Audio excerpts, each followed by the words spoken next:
यी पार्टीहरू जति पनि पार्टीहरू छन् यिनीहरूसँग नैतिकताको आधारमा यिनीहरूले भोट माग्ने अधिकार छ जस्तो मलाई चाहिँ लाग्दैन। यत्रो आन्दोलन भयो, देश जल्यो हैन, यति धेरै मान्छेहरू हाम्रै जस्तै हाम्रै बालबालिकै सम्झ्यौँ न हैन, बालबालिका सम्झ्यौँ अथवा हाम्रो साथीभाइ सम्झ्यौँ हैन, यति धेरैको रगत बग्यो। कसको कारणले बग्यो भन्दा त काङ्ग्रेस एमालेको कारणले बग्यो नि हैन र।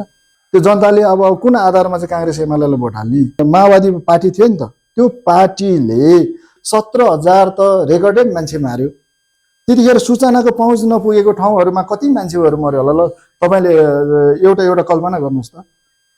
कति भिरपाखाहरूमा मर्यो होला, कति चाहिँ के अरे जङ्गलहरूमा मर्यो होला, कति खोला खल्सीहरूमा झऱ्यो होला। यो कुरा चाहिँ हामीले बुझ्नुपर्छ। त्यो 17,000 प्लस त्यो गर्दाखेरि 50,000 मान्छे मरेन। यो माओवादीको नाम राख्यो भने जनताहरूले चाहिँ भोट हाल्नलाई भोट नहाल्ने भयो। यो नाम चाहिँ रुचाउनै चाहे के अरे रुचाएन भनेर फेरि अर्को नाम चाहिँ बनाएर नेपाली कम्युनिस्ट पार्टी बनाउनु भयो नि त। भनिसकेपछि हिजो 17,000 एउटा नाममा मार्यो, फेरि अर्को फेरि नाम गरेर नाम बनाएर फेरि अर्को जनतालाई फेरि धोका दिने, त्यसरी मार्न चाहेको हो त होइन होला नि त। अनि त्यसको लागि हामीले भोट दिने हो?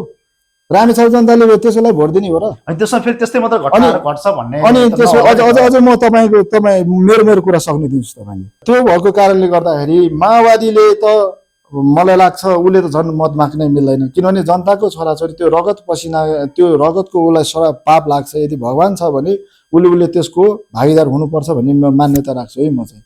त्यो भएको कारणले गर्दा अब यो भनिसकेपछि फेरि अर्को पार्टी छ, एउटा एकदम चटके पार्टी छ, जसको भिजन पनि छैन, जसको कार्यदिशा पनि छैन, जो चाहिँ हरेक काण्डमा चाहिँ मुछिरहेको छ। राष्ट्रवादीलाई किन भोट दिने? अहिले देशको माहौल हेर्नुहोस् त कस्तो छ। राष्ट्रिय स्वतन्त्र पार्टीको रवि लामिछाने बालेन शाहको पेज हेर्नुहोस्, जहाँ गयो त्यही मान्छेहरू। ठिक छ, तपाईँको कुरा मैले यहाँनिर रोकेँ कि त्यो त्यस्तो किसिमको एउटा हुलले एउटा सामाजिक सञ्जालमा चाहिँ विभिन्न किसिमको चाहिँ ऊ गर्यो भन्दामा, भ्रमहरू फिजायो भन्दामा अनि राष्ट्रसभा ठिक हुनसक्छ त? तपाईँको राष्ट्रलाई कसैले भोट हाल्न सक्छ? तपाईँको पार्टीमा भएका समूहहरू त्यो हुलहरू चाहिँ के हुन्छ त्यसो? हाम्रो समूहले त हाम्रो पार्टीको त क्लियर भिजन छ त। बिना श्रम बिनाको यो देशको कुनै पनि कल्पना नगर्नु के अरे गर्नु हुँदैन भन्ने कुरा छ त, प्रष्ट छ त। अहिले आउँदै गरेको उज्यालो नेपाललाई पनि हामी भन्दाखेरि कसैसँग चाहिँ एमसिसीको चाहिँ ऊ लागिरहेछ। उहाँहरूले जति पनि जनतालाई ढाँटेर जे मन लाग्छ त्यो चाहिँ बनावटी रूपमा भने पनि मनलाई त उहाँले ढाँट्नु त भएको छैन नि, ढाँट्नु त सक्दैन नि। मनमा एउटा कुरा खेलिरहेछ, जनताको माझमा अर्को कुरा भनेर चाहिँ जनतालाई फेरि भ्रममा चाहिँ पार्ने कोसिस गरिरहेछ नि। हो, यसलाई तोड्नको निम्ति श्रम संस्कृति पार्टी बाहेक अर्को त उपाय छैन। हामी त यो भाषण र आश्वासन भन्दा पनि हामी त काम गर्ने मान्छे हो। कि देश जलाउने मान्छेलाई दिने, कि सहकारी ठग्ने मान्छेलाई दिने, अथवा विदेशीसँग चाहिँ लम्पसार भएर कुद्ने मान्छेलाई दिने हो त? संस्कृति पार्टीलाई र त्यो पार्टीबाट उठेको उम्मेदवार तपाईँ लगायत सम्पूर्ण उम्मेदवारलाई भोट दिएर जिताउनु पर्छ भन्ने कुरा तपाईँको हो। त्यो बाहेक अरू कुनै विकल्प छैन? त्यो भन्दा विकल्पै छैन। रामेछाप हकमा कुनै विकल्पै छैन हैन। यदि यो पार्टीलाई भोट दिएर जित्नुहुन्न भने आफ्नो खुट्टामा आफैले पञ्चर हाने जस्तो हो। किनभने यिनीहरू टेस्टेड भइसके। ती पुरानो राजनीतिक दलका उम्मेदवारहरूलाई छोडेर विशेष गरी रामेछापका जनताले तपाईँलाई भोट दिन्छन् अथवा तपाईँलाई पत्याउँछन्? यो पार्टीमा लागेर नै यो देश र जनताको लागि केही गरौँ भन्ने हिसाबले नै यो पार्टीमा आबद्ध भएको हो। यो पार्टी भनेको भुइँ मान्छेहरूको पार्टी हो। अहिले हामीलाई चुनौती र अवसर दुईटै कुरामा हामी चाहिँ लिन्छौँ त्यसलाई। मैले उठाउने भनेको कुराहरू गरिब किसान मजदुरहरूको कुराहरू, युवा जनशक्तिहरू अहिले दिनानुदिन के अरे चाहिँ विदेश पलायन भइरहेको छ। त्यसलाई रोक्नको निम्ति मैले केही आवाजहरू सदन र संसदमा पुर्याउने हो। हामीलाई यदि पत्याउनुहुन्न भने चाहिँ हिजोको अवस्थालाई फेरि सिर्जना गर्ने हो त? आदरणीय दर्शक महानुभावहरू नमस्कार, म मनोज सरकार र तपाईहरु हेरिरहनु भएको छ sonodofalana.com। दर्शक महानुभावहरू, रामेछापको चुनाव केन्द्रित विषयसँग सम्बन्धित रहेर आज हामी तपाईहरु माझ श्रम संस्कृति पार्टी रामेछापबाट प्रतिनिधि सभा सदस्यको लागि उम्मेदवारी दिनुभएको डीबी मगर हुनुहुन्छ। उहाँसँगको कुराकानी तपाईहरु माझ राख्न गइरहेको छौँ। डीबीजी स्वागत छ यहाँलाई कार्यक्रममा। हस्, धन्यवाद। आरामै हुनुहुन्छ? एकदम आराम छु। अब यो अहिले चुनावी माहौल छ हजुर, र श्रम संस्कृति पार्टी रामेछापबाट प्रतिनिधि सभा सदस्यको लागि तपाईले उम्मेदवारी दिनुभएको छ। सर्वप्रथम तपाईँ श्रम संस्कृति पार्टीमा आबद्ध चाहिँ किन हुनुभयो र उम्मेदवारी किन दिनुभयो, यो बारेमा प्रस्ताविदिनुहोस् न। यो विषयमा के छ भने पहिलो त यो श्रम संस्कृति पार्टी भर्खर गठन गरेको लगभग 2 महिना अलिकति क्रस गरिरहेको छ र यो विषयमा के हो भन्दाखेरि हामीले यो पार्टीको केन्द्रीय अध्यक्ष जो हुनुहुन्छ, जसलाई हामीले उपनाममा श्रम पिता भनेर हामी चिन्छौँ, र उहाँको चाहिँ त्यो काम गर्ने तरिका देखेर होइन, र उहाँले चाहिँ त्यो धरानलाई 753वटा चाहिँ पालिकामध्ये एउटै मात्रै पालिका त्यस्तो हो जहाँ चाहिँ श्रमदान र चन्दा उठाएर पनि चाहिँ अरबौँको प्रोजेक्टहरू चाहिँ उहाँले गरेको देखिसकेपछि होइन, यो देशमा साँच्चीकै काम गर्ने र यो देश विकास गर्ने नै हो भने उहाँ जतिको मान्छेलाई हामीले नमान्ने हो भने यो देश बन्दैन भन्ने कुरा चाहिँ अन्तिम अब त्यो चाहिँ मेरो चाहिँ मानसपटलमा घुमिरहेको थियो। र त्यो भएको कारणले उहाँले पार्टी पनि खोल्नुभयो। पार्टी खोलिसकेपछि उहाँ देश दौडामा लागिसकेपछि र यो पार्टीलाई चाहिँ हेर्ने देशभरको जनताहरूले चाहिँ हेर्ने, जनताबाट फिडब्याक चाहिँ अलिकति राम्रो भएको कारणले गर्दाखेरि यो पार्टीमा लागेर नै यो देश र जनताको लागि केही गरौँ भन्ने हिसाबले नै यो पार्टीमा आबद्ध भएको हो। अब यो पार्टीमा आबद्ध भए सँगसँगै उम्मेदवारी चाहिँ रामेछापबाट श्रमशक्ति पार्टीबाट प्रतिनिधि सभा सदस्यको लागि तपाईँको उम्मेदवार के को लागि?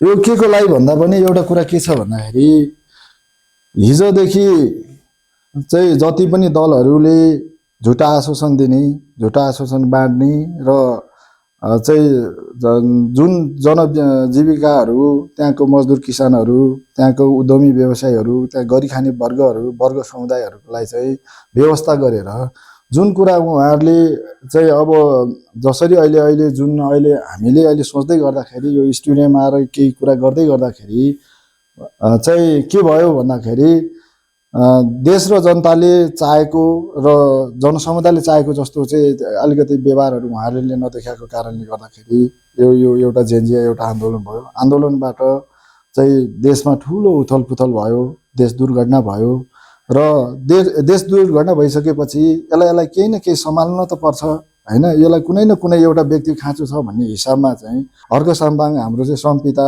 केन्द्रीय अध्यक्षज्यूले चाहिँ होइन यसलाई चाहिँ पार्टीको रूपमा चाहिँ अगाडि बढ्नुपर्छ भन्ने भएको कारणले गर्दाखेरि रामेछाप जिल्लामा चाहिँ खास गरी यो श्रम संस्कृति पार्टी नयाँ पनि भएको र त्यहाँको उम्मेदवारहरू उठ्ने त्यहाँको साथीहरूको अलिकति के भनौँ अलि चाहनाहरू कम भएको कारणले गर्दाखेरि मैले नै यो कुरालाई चाहिँ अगाडि बढ्नुपर्छ भन्ने हिसाबमा म चाहिँ श्रम संस्कृति पार्टीको उम्मेदवार बनेको हो। तपाईँ यसरी श्रम संस्कृति पार्टीको उम्मेदवार भइरहँदाखेरि त्यहाँ त अब पुराना राजनीतिक दलहरूको पहिलादेखि नै सङ्गठन छन्, नेता कार्यकर्ताहरू चाहिँ टोलमा ठाउँमा वडा पालिकाहरूमा चाहिँ पहिलेदेखि नै त्यहाँको सङ्गठन छ। तपाईँहरूको भर्खर नयाँ पार्टी पनि छ, अब चुनावी माहौल पनि नजिकै छ। मैले भन्न खोजेको चाहिँ तपाईँहरूलाई अहिले पार्टीको सङ्गठन निर्माण सँगसँगै चुनावी माहौलमा जानको लागि चाहिँ कतिको चुनौतीपूर्ण ठान्नु भएको छ या अवसरको रूपमा लिनुभएको छ? अब यो कुरा के छ भन्दाखेरि यसलाई एकदम चुनौती पनि हो र यसलाई अवसर पनि रूपमा चाहिँ हामीले हेरिरहेका छौँ। किन भन्दाखेरि यो पार्टी भनेको भुइँ मान्छेहरूको पार्टी हो। यो पार्टी मजदुर किसान, अघि मैले भनिहालेँ, मजदुर किसानहरूको मेहनती किसानहरूको चाहिँ पार्टी भएको कारणले गर्दा अरू जति पनि पुराना दलहरूले को चाहिँ जुन व्यवहारले गर्दाखेरि आज यो अवस्था सिर्जना भइसकेपछि त्यहाँ कोही न कोही त्यो रामेछाप जिल्लाको कोही न कोहीले चाहिँ त्यहाँको चाहिँ हरेक जनजीविकाहरूको चाहिँ आवाज त उठाउनु पर्ने देखिएको कारणले गर्दाखेरि र त्यहाँको जनताहरूले हामीसँग चाहिँ त्यो कुन पार्टीको के चाहिँ कार्यकर्ताहरूको चाहिँ यो छ त्यो छ भन्दा पनि हाम्रो त्यो कमिटीहरू केही नभए तापनि हामीसँग चाहिँ त्यहाँको जनता नै हामीसँग भएको कारणले गर्दा त्यहाँ ठुलो जनसमुदायहरू, त्यहाँको चाहिँ शिक्षकदेखि विद्यार्थीदेखि बुद्धिजीवीहरू लगायत सम्पूर्ण चाहिँ साथीहरू त्यहाँ भएको कारणले गर्दाखेरि अहिले हामीलाई चुनौती र अवसर दुइटै कुरामा हामी चाहिँ लिन्छौँ त्यसलाई। अब चुनावी माहौलमा होमिनु भएको छ, अब प्रतिस्पर्धामा अगाडि बढ्नुहुन्छ र तपाईँसँगै प्रतिस्पर्धा गर्ने अन्य दलका उम्मेदवारहरूसँग प्रतिस्पर्धालाई यहाँले कसरी हेर्नु भएको छ? त्यही त अहिले मेरो भनाइ चाहिँ के छ भन्दाखेरि अहिले जति पुराना दलहरू छन् जसको कारणले गर्दाखेरि यसरी चुनाव चाहिँ फेरि यो चाहिँ 84 सम्म चाहिँ जनताले मतदान गरेर 84 सम्म चाहिँ त्यहाँ पठाएको उम्मेदवारहरूले जसलाई चुनेर पठायो त्यसको चाहिँ शीर्षस्थ स्थानमा रहेको अध्यक्ष अथवा पार्टी कमान्डरहरूले काम गर्न नसक्दाको यो परिणाम हो। त्यो कारणले गर्दा मैले चाहिँ के भन्छु भने यी पार्टीहरू जति पनि पार्टीहरू छन् यिनीहरूसँग नैतिकताको आधारमा यिनीहरूले भोट माग्ने अधिकार छ जस्तो मलाई चाहिँ लाग्दैन। किनभने म पार्टीगत रूपमा पनि म भन्न चाहन्छु एमाले र नेपाली काङ्ग्रेसले चाहिँ सरकार बनाएर यस्तो यो अवस्था आउँछ भन्ने कुरा कसैले पनि कल्पना त गरेको थिएन नि हैन। अब उहाँहरूले अब के कुन आधारमा भोट मागिरहेछ हामीलाई थाहा छैन। डिबिजी जस्तै तपाईँले पुरानो राजनीतिक दलका नेतृत्वकर्ताहरूले चाहिँ जनताको इच्छा भावना अनुरूप काम गर्न सकेनन् र हाम्रो श्रम संस्कृति पार्टी उदय भयो र यो सँगसँगै मैले रामेछापबाट श्रम संस्कृति पार्टीबाट उम्मेदवार दिएँ भनेर यहाँले भन्नुभयो। रामेछाप मात्र होइन कि देशैभरि चाहिँ एउटा पहिला पुराना पार्टीहरूको चाहिँ एउटा सङ्गठन रहेको छ, गाउँ टोलदेखि लिएर वडा पालिकासम्म सङ्गठन रहेको छ। तपाईँहरूको पार्टी भर्खर उदयमान र सङ्गठन विस्तार क्रममा छ, त्यसमाथि पनि चुनाव आइसकेको छ। ती पुराना राजनीतिक दलका उम्मेदवारहरूलाई छोडेर विशेष गरी रामेछापका जनताले तपाईँलाई भोट दिन्छन् अथवा तपाईँलाई पत्याउँछन्? ठिक छ, योमा मैले यसलाई कसरी लिन्छु भन्दाखेरि यो रामेछाप मात्रै नभएर यो देश नेपाली जनताले नै यो पार्टी बाहेक अर्को पार्टीलाई मत दिन्छ जस्तो मलाई चाहिँ लाग्दैन है। किन लाग्दैन भने अहिले जुनसुकै उहाँको सङ्गठन भए पनि जे भए पनि यहाँ हामीसँग त मजदुर, किसान, युवा, उद्यमी, बुद्धिजीवी, गरिखाने वर्ग समुदायको त ठुलो जमात हामीसँग छ नि। त्यसको आधारमा हामीलाई बाहेक अरूलाई भोट हाल्छ जस्तो मलाई लाग्दैन। किन लाग्दैन भन्दाखेरि अब तपाईँलाई प्रश्न भन्नुपर्छ किन लाग्दैन भन्ने कुरामा त मैले त बताउनु पर्ने हुन्छ नि त। हेर्नुहोस् है, अब काङ्ग्रेस एमालेलाई भोट हालौँ भने काङ्ग्रेस एमालेको कारणले गर्दाखेरि यो चुनाव अहिले हुँदैछ। जसलाई भोट हालेर 5 वर्षसम्म सरकार चलाऊ, देश र जनताको हितमा काम गर भनेर नेपाली जनताले भन्छु, म रामेछाप मात्रै नभएर नेपाली जनताले त्यो भनेर पठायो होइन। पठाइसकेपछि उहाँहरूले जनताको आधारभूत आवश्यकताको कामहरूमा चाहिँ केन्द्रित नभएर उहाँहरू एकदम व्यक्ति केन्द्रित भयो। अब जाने संसद पनि त्यस्तै र माथि चाहिँ जो निर्णयकर्ता अध्यक्ष भन्नेहरू पनि उस्तै भइसकेपछि यो देशमा त यत्रो ठुलो चाहिँ दुर्घटना त भयो नि। यो कसको कारणले भयो भन्दा काङ्ग्रेस एमालेको गठबन्धन कारणले भएको होइन त। अब काङ्ग्रेस एमालेको गठबन्धनको कारणले गर्दाखेरि यत्रो आन्दोलन भयो, देश जल्यो होइन। यति धेरै मान्छेहरू हाम्रै जस्तै हाम्रै बालबालिकै सम्झ्यौँ न होइन, बालबालिका सम्झ्यौँ अथवा हाम्रो साथीभाइ सम्झ्यौँ होइन। यति धेरैको रगत बग्यो, कसको कारणले बग्यो भन्दा त काङ्ग्रेस एमालेको कारणले बग्यो नि होइन र। अनि त्यो भएको कारणले गर्दाखेरि अब उहाँहरूलाई चाहिँ त्यो सङ्गठन जे भए पनि जेसुकै भए पनि उहाँहरूलाई फेरि मतदान गर्नुपर्ने चाहिँ किन र? ल भन्नुहोस् त तपाईँले, योमा केही छ? त्यसमा उहाँहरू फेरि जित्छौँ भनेर चाहिँ चुनाव होइनु भएको छ त हो। त्यो भइसकेपछि त मैले भने त्यो नैतिकताको आधारमा चाहिँ उहाँहरूले भोट माग्ने अधिकार छैन भनेर म भनिरहेको छु। किन छैन भन्दाखेरि यिनीहरूको कारणले गर्दा आज देश यत्रो दुर्घटनामा छ। हाम्रो चाहिँ अब त्यस्तो चाहिँ आस्थाको धरोहर भनौँ अथवा सिंहदरबार जस्तो जलेको छ, न्यायालय जस्तो सबै कुराहरू जलाएको छ। यिनीहरूलाई अत्तो नै नभएको मान्छेले भोलि फेरि चाहिँ गर्छु भन्यो भने फेरि यही किसिमको दुर्घटना चाहिँ फेरि निम्ताउने हो र? ल तपाईँले कल्पना गर्नुहोस् त। अहिले त हामी सुध्रेर आयौँ भनेको छन्, काङ्ग्रेस सुध्रेर आयो, एमाले सुध्रेर आयौँ भन्ने किसिमको कुराहरू आइरहेको छ। अझै हामी बहुमत सरकार चलाउनको लागि चाहिँ हामी तयार छौँ।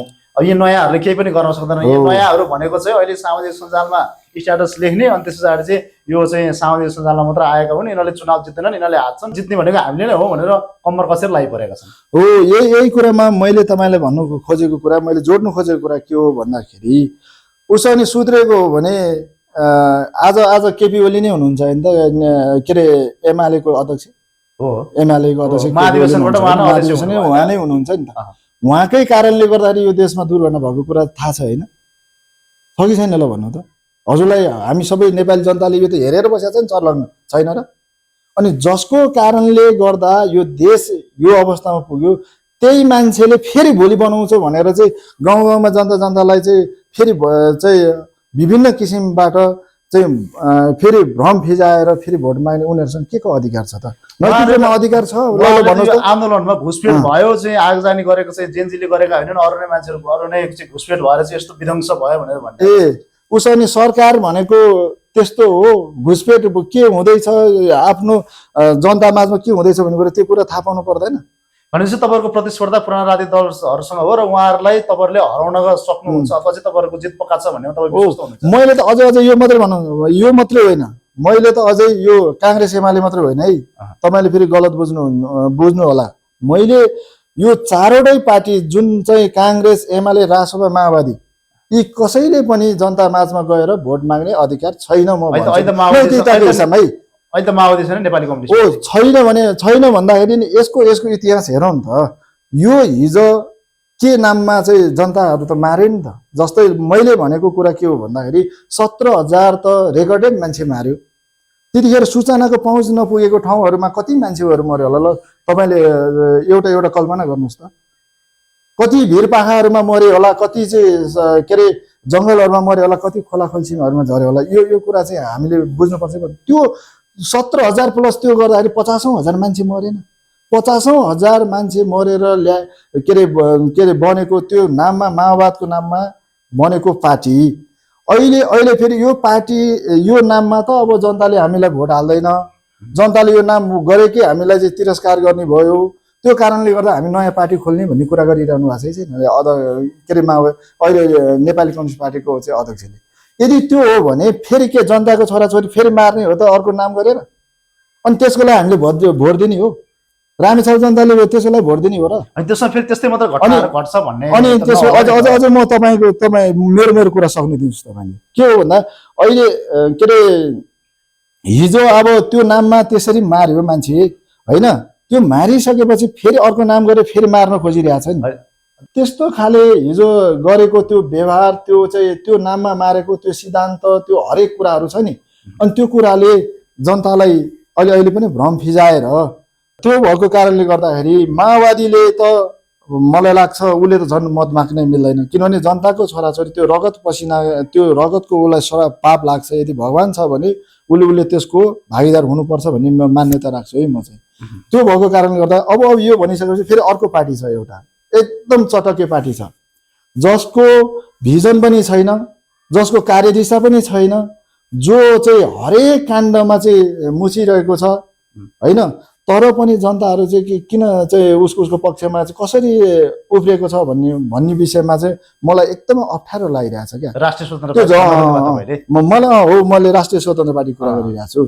त्यो भएको कारणले गर्दा त्यो पार्टीप्रति लाग्ने मलाई त लाग्छ त्यो पार्टीप्रति के सोचेर कसरी चाहिँ त्यहाँनिर चाहिँ मान्छेहरू लागिरहेको छ भन्ने कुरा म त कल्पना पनि गर्दिनँ। अहिले हेर्नुहोस् देशैभरिको माहौल हेर्नुहोस् त, राष्ट्रिय स्वतन्त्र पार्टीको रवि लामिछाने, बालेन शाह लगायत अन्य उम्मेदवारहरूको त्यस्तो चर्चा भइरहेको छ। त्यही त यो चर्चा हुनुको पछाडि के छ भन्ने कुरा मैले अहिलेसम्म बुझेको छैन। नैतिकताको आधारमा उसले जनता सामु गएर भोट माग्ने अधिकार छ जस्तो लाग्छ तपाईँलाई? त्यो त लाग्दैन होला नि। किनभने भोट माग्ने अधिकार छ त, दलीय व्यवस्थामा रहेर दल खोलेर आए यत्र उम्मेदवारहरू चाहिँ उठाइरहेको छ देशैभरि। अहिले देशको माहौल हेर्नुहोस् त कस्तो छ। राष्ट्रिय स्वतन्त्र पार्टीको रवि लामिछाने, बालेन शाहको पेज हेर्नुहोस्, जहाँ गयो त्यही मान्छेहरू। ठिक छ, तपाईँको कुरा मैले यहाँनिर रोकेँ कि उसको देश बनाउने भिजन के हो त, के छ? जनता त्यतिकै पछि लागिरहेछ नि त। त्यसो भए केही न केही त देखेर त पछि लागेको होला। हो, हुल हुज्जत त जसको पनि हुन्छ नि। हिजो हामीलाई थाहा छ नि यहाँनिर यो देशको चाहिँ धेरै ठाउँमा त गुन्डाहरूले पनि त राज गरे होइन र? गुन्डाको चाहिँ समूह हुँदैन, चोरको चाहिँ समूह हुँदैन, सबैको समूह हुन्छ नि, हुँदैन र? त्यो भएको कारणले गर्दाखेरि अहिले जो मान्छेहरू लागेको छ त्यो बुझेर लागे जस्तो लाग्छ तपाईँ? अबुझहरू हुन्छ त्यसो नबुझेका हुन्छ ती जनताहरू। बुझ्ने हो भने चाहिँ आफ्नो चाहिँ पार्टीको अध्यक्ष हरेक कालखण्डमा पहिलामा चाहिँ उसको चाहिँ त्यत्रो ऊ छ के अरे काण्डै काण्ड छ। अनि कसरी चाहिँ लागिरहेछ त भन्दाखेरि मैले अघि भने नि सबैको समूह हुन्छ क्या। गुन्डाको पनि हुन्छ होइन, फटाहरूको पनि हुन्छ, चोरको पनि हुन्छ, बौलाको पनि हुन्छ, सबैको हुन्छ।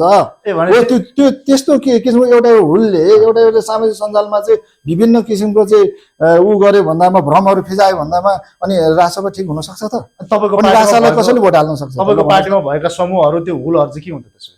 हाम्रो समूहले त हाम्रो पार्टीको त क्लियर भिजन छ त। बिना श्रम बिनाको यो देशको कुनै पनि कल्पना नगर्नु के अरे गर्नु हुँदैन भन्ने कुरा छ त, प्रष्ट छ त। के तपाईँलाई अहिले म सोधौँ, श्रम बिनाको तपाईँले देशको विकास सोच्नुहुन्छ?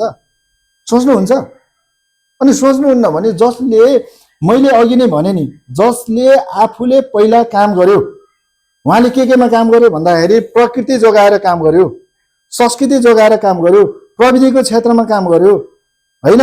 अनि भनिसकेपछि प्रविधि क्षेत्रमा सबै ठाउँमा गरिसकेपछि उसले चाहिँ आफ्नो पार्टीको नाम श्रम संस्कृति पार्टी भनेर राख्यो। ल हेर्नुहोस् त, यो नामबाट पनि थाहा हुँदैन। अब धरान उपमहानगरपालिका एउटाको विकास गरेर जुन किसिमको उहाँले श्रम दान गरेर श्रमबाट चाहिँ पनि विकास गर्न सकिन्छ है भनेर एउटा जुन उपलब्धिमूलक काम गरेकै आधारमा चाहिँ अब देशकै नेतृत्व गर्न सक्नुहुन्छ, देश पनि त्यसरी विकास गर्न सकिन्छ भन्ने विश्वास लिन सकिन्छ। अनि किन नसक्नु ल भन्नुहोस् त तपाईँले? नसक्नुपर्ने आधार केही छ? धरानको एउटा सानो ठाउँ भए पनि यो देश पनि त्यो सानो सानै जोडेर चाहिँ यो नेपाल देश भएको होइन र? कि त्यो सानो हो नि, यो चाहिँ ठुलो अर्कै किसिमले त बनेको होइन होला, साना साना जोडेर नि यो बनेको होला नि त। उहाँले त्यहाँबाट उदाहरण दिइसक्नु भएको छ। धरान जस्तै म यो चाहिँ हिजो म एउटा सानो ठाउँमा होइन, सानो उमा चाहिँ बसेर मैले काम गरेँ होइन, के अरे उपमहानगरपालिकामा बसेर काम गरेँ। अब म देशकै एउटा चाहिँ ऊ लिएर देशकै म चाहिँ एउटा राजनीति एउटा टप लेभलमा बसेर काम गर्छु भनेर उहाँले आउनु भएको छ नि त। जस्तै एउटा सानो त्यो धरान बनाउन सक्नेले देश बनाउन सक्दैन त कि सक्दैन? ल भन्नुहोस् त। उहाँले जसरी धरान बनाउनु भएको छ त्यसरी यो देश नेपाल बनाउने हो। त्यसो भएको कारणले गर्दा उहाँलाई यो के अरे श्रम संस्कृति पार्टीको माटो चिन्हमा भोट हालेर विजय गराउनुको अर्को कुनै विकल्पै छैन। यदि डिबी मगर चाहिँ रामेछापबाट जित्दै जाँदाखेरि मैले गर्ने के हो भन्दा उहाँलाई सहयोग गर्ने भनेको उहाँलाई त भोलिको लागि प्रधानमन्त्री बन्ने, पार्टी अध्यक्ष बन्दाखेरि होइन, अब संसदीय दलको नेता उहाँलाई मैले बनाउने हो नि त, होइन र? अनि कसैसँग अहिले आउँदै गरेको उज्यालो नेपाललाई पनि हामी भन्दाखेरि कसैसँग चाहिँ एमसिसीको चाहिँ ऊ लागिरहेछ, केही न केही त विवाद र केही न केही त घटनासँग जोडिएको पात्रहरू नै छन्। तपाईँको नजरमा पात्र भएको कारणले गर्दाखेरि हाम्रो सर्दै नेता, हाम्रो चाहिँ केन्द्रीय अध्यक्ष अनि श्रम पिता जसले चाहिँ श्रम गरेरै ओल्ड रेकर्ड राख्यो, श्रम गरेर ओल्ड रेकर्ड राख्ने पात्र अनि त्यस्तो खाले चाहिँ के अरे क्षमतावान तपाईँले हेर्दाखेरि पनि हुन्छ कि उहाँको भिजन तपाईँले अध्ययन गर्नु होला। अहिले उहाँले चाहिँ हामीले अहिले घोषणा पत्र छ होइन, अनि त्यसलाई पनि अध्ययन गरिदिनु म अनुरोध गर्छु र मेरो पनि प्रतिबद्धता पत्र छ, त्यसलाई पनि अध्ययन गर्नु होला। हामी त यो भाषण र आश्वासन भन्दा पनि हामी त काम गर्ने मान्छे हो। त्यो भएको कारणले गर्दा काम गर्ने मान्छेलाई भोट नदिएर कसलाई दिने? कि त्यस्तै गर्ने कि देश जलाउने मान्छेलाई दिने, कि सहकारी ठग्ने मान्छेलाई दिने, अथवा विदेशीसँग चाहिँ लम्पसार भएर कुद्ने मान्छेलाई दिने हो त? भनेपछि अहिलेको तुलनामा अहिलेको अवस्थामा श्रम संस्कृति पार्टी बाहेक अरू कुनै पनि पार्टीहरू चाहिँ ठिक छैनन्, श्रम संस्कृति पार्टी मात्र ठिक हो र त्यो कारणले गर्दाखेरि श्रम संस्कृति पार्टीलाई र त्यो पार्टीबाट उठेको उम्मेदवार तपाईँ लगायत सम्पूर्ण उम्मेदवारलाई भोट दिएर जिताउनुपर्छ भन्ने कुरा तपाईँको हो। त्यो बाहेक अरू कुनै विकल्प छैन? त्यो भन्दा विकल्पै छैन, रामेछाप हकमा कुनै विकल्पै छैन होइन। यदि यो पार्टीलाई भोट दिएर जिताउनुहुन्न भने आफ्नो खुट्टामा आफैले पञ्चर हाने जस्तो हो। किनभने यिनीहरू टेस्टेड भइसके, टेस्टेड पनि भयो र यिनीहरूले चाहिँ काम के पनि गरेन नि त। जनतालाई भ्रम फिजाउनु बाहेक अर्को के काम गरे तपाईँले देख्नु भएको छ? अनि प्रतिनिधि सभाको उम्मेदवार उठ्या भन्ने कुरा उठ्नु भएको छ, उसको कार्यक्षेत्र के हो भने थाहा छैन। कहाँ भने छ म चाहिँ के अरे हुँदै नहुने झरेर म पानी कुवा बनाइदिन्छु भन्छ कहिले गएर कहाँ म स्कुलको चाहिँ टिचरको चाहिँ के अरे छोराछोरीलाई चाहिँ म ऊ गरिदिन्छु भने त्यस्तो हो र? प्रतिनिधि सभाको उम्मेदवारले गर्ने काम के हो भन्ने कुरा नि थाहा नभएको त्यस्तो खाले चाहिँ प्रतिनिधिहरू चुनेको कारणले गर्दाखेरि अहिले यो समस्या आयो नि त। ल त्यसो तपाईँ भनिदिनुहोस् न, भोलि रामेछापबाट तपाईँले जितेर जानुभयो भने के गर्नुहुन्छ रामेछाप र रामेछापको विकासलाई र रामेछापको जनताको लागि? मैले त यो मेरो प्रतिबद्धता पत्रमा मैले स्पष्ट लेखिसकेको छ र केन्द्रको हिसाबमा गर्ने भने नि हाम्रो पार्टीले लेखिसक्नु भएको छ, पार्टी अध्यक्षजी। मैले चाहिँ त्यो जनताहरूसँग, त्यहाँको आम नागरिकसँग, रामेछापको जनतासँग म त त्यहाँ उहाँहरूसँग चाहिँ एक आपसमा बसेर कुरा के हो, त्यहाँको बौद्धिक व्यक्तित्वहरूसँग कुरा गर्छु, त्यहाँको चाहिँ के अरे युवा के अरे व्यवसायी साथीहरूसँग कुरा गर्छु, अनि त्यहाँ भएको चाहिँ किसान वर्ग, गरिखाने वर्गहरूसँग कुरा गरेर त्यो कुरा के हो, उहाँहरूको आवाज के हो, त्यो कुरालाई मैले चाहिँ त्यहाँ सदन र संसदमा लगेर चाहिँ मैले त्यो कुरा राख्ने हो नि त। अनि हामीले त्योलाई चाहिँ अब संविधानमा गएर लिपिबद्ध गर्नको लागि मेरो भूमिका जे हुन्छ म त त्यो गर्ने हो नि। त्यो भएको कारणले गर्दाखेरि अहिलेसम्म जो जति प्रतिनिधिहरू रामेछाप जनताले जिताएर पठायो त्यो प्रतिनिधिहरूले आफ्नो प्रतिनिधि सभामा आफ्नो हैसियत र आफ्नो के अरे काम कर्तव्य के हो भन्ने कुरा नै थाहा छैन। त्यसो भएको कारणले गर्दाखेरि अहिले जनतालाई भ्रम फिजाएर हुनै नसक्ने कामहरू देखाएर र उहाँहरूले त्यो जुन कुराहरू गरेका छ त्यसको आधारमा उहाँहरूले फेरि गएर म चाहिँ यदि मैले त्यस्तो जनतालाई चाहिँ हरेक आश्वासन त्यस्तो खाले म यो गर्छु त्यो गर्छु भनेर मैले नगरेपछि म जनतामा त म त जाने नै थिएन है। म त त्यो प्रतिबद्धताबाट यदि म चुकेको हो भने मैले फेरि भोट माग्ने मैले चाहिँ त्यो साहस गर्दैन थिएँ। तर अहिलेको उम्मेदवारहरूले कसरी गरिरहेछ भन्ने कुरा मैले यो बुझिरहेको छैन। त्यो भएको कारणले गर्दाखेरि यदि मलाई रामेछापवासी आमा बुवा दाजुभाइ दिदीबहिनीहरूले भोट हाले मतदान गरेर मलाई जिताउनुहुन्छ भने म तपाईँहरूको समस्यालाई मैले सक्ने मेरो क्षमताले भएसम्म चाहिँ म चाहिँ प्रयास गर्छु भन्ने चाहिँ मेरो भनाइ छ। हुन्छ, ठिक छ। हामी कार्यक्रमको अन्त्यमा छौँ डेबीजी। जति पनि यो भिडियो हेरेर बसिरहनु भएको रामेछापवासी आमा बुवा दाजुभाइ दिदीबहिनीहरू हुनुहुन्छ, उहाँहरूको लागि अन्त्यमा के भन्न चाहनुहुन्छ? अब यो पार्टी भनेको भुइँ मान्छेको हो, यो गरिब किसान मजदुरको पार्टी हो। अनि यो पार्टीले श्रमको सम्मान गर्छ, सिपको उचित व्यवस्थापन गर्छ। त्यो भएको कारणले गर्दाखेरि सम्पूर्ण रामेछापवासी आदरणीय दाजुभाइ तथा दिदीबहिनीहरूले चाहिँ श्रम संस्कृति पार्टीको माटो चिह्नमा मतदान गरी विजय गराइदिनु हुन म हार्दिक अनुरोध गर्दछु। हुन्छ, यहाँलाई यो महत्त्वपूर्ण समय विचारलाई धेरै धन्यवाद। चुनावी अभियानमा हुनुहुन्छ र आगामी दिनमा पनि तपाईँका कुराहरू आम नागरिकहरू समक्ष पुर्याउनका लागि, सुसूचित गराउनका लागि तपाईँसँग जोड्ने रहनेछौँ। यो महत्त्वपूर्ण समय र समाजलाई धेरै धन्यवाद दिँदै आजको लागि भने चाहिँ हामी छुट्टिन्छौँ। हस्, धन्यवाद। हस्, धन्यवाद।